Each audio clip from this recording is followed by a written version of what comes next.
If you're about to buy a new GPU, stop and breathe for a moment. It is very easy to waste money on the wrong card, in the wrong system, for the wrong reason.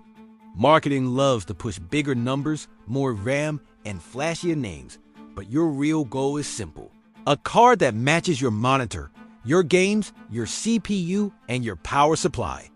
In this guide, we will walk through how to think before you buy so your next GPU feels like a real upgrade, not an expensive side grade.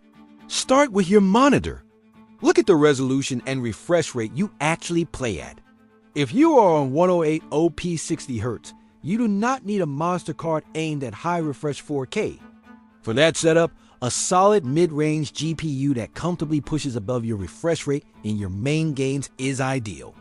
If you run a 144 OP or 4000 high refresh display, you need more power, but again, it should line up with what you actually play.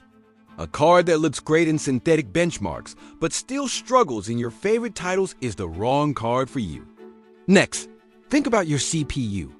Check real usage in the games you care about.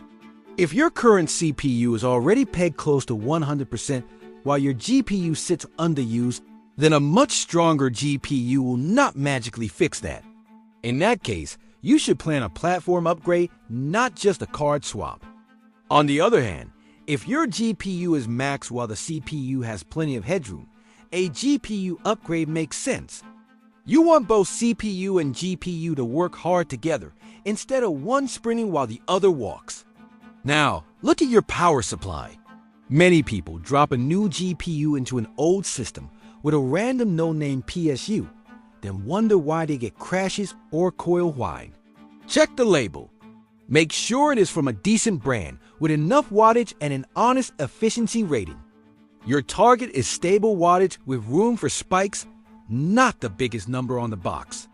If your PSU is low quality or barely enough for the new GPU, treat a better PSU as part of the upgrade budget, not an optional extra.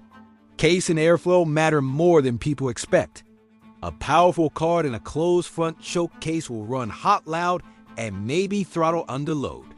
If your current GPU already runs hot, use a simple test. Log temperatures during a game, then carefully remove the front panel and test again. If temperatures drop a lot and the fans calm down, your case is holding your system back.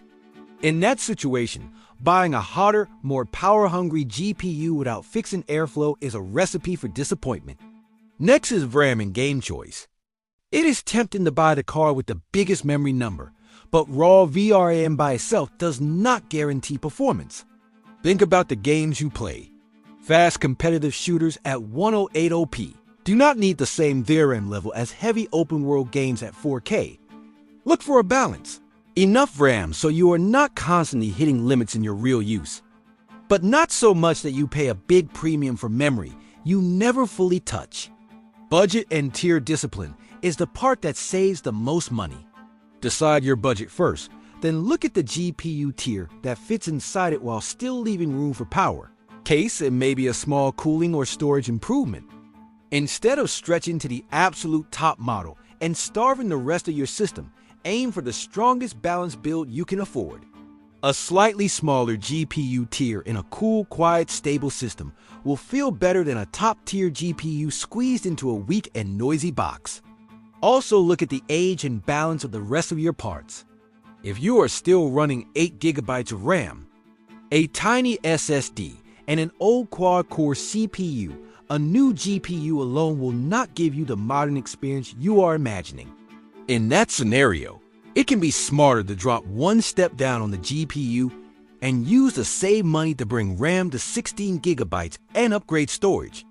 That way, the whole machine moves together instead of one very strong part surrounded by bottlenecks. Think about your real usage beyond gaming too. If you also edit video, do 3D work, or use AI tools, certain GPUs may offer better performance in those workflows. In that case, it might be worth shifting slightly within your budget to a GPU with stronger creative performance, even if pure gaming is similar. The goal is not the highest frames in one benchmark. It is the best daily experience in the tasks you actually run. Once you have this full picture, Build a short list of cards that genuinely fit. They match your monitor, balance with your CPU, fit your case, and work with a solid power supply. From there, price and availability decide the final pick, not hype or fear of missing out. Avoid panic buying when a card is on sale for a limited time if it does not really match your system or goals. One more danger zone is buying the wrong card on the used market. A cheap, abused X-mining GPU or a card that has been run hot for years in a bad case can look like a great deal on paper and then die early in your system. If you buy used, try to buy from someone you trust. Ask about how it was used and test it properly with a mix of benchmarks and real gains. Watch for abnormal fan noise, sudden black screens, and very aggressive downclocking under load. It also helps to think in terms of how long you want this GPU to last. If you plan to keep it for 3 to 5 years, favor cooler, more efficient cards over power-hungry heaters, even if the heaters look slightly better in day one benchmarks. Over time, a cooler and quieter card will be nicer to live with, easier on your power bill, and kinder to the rest of your components.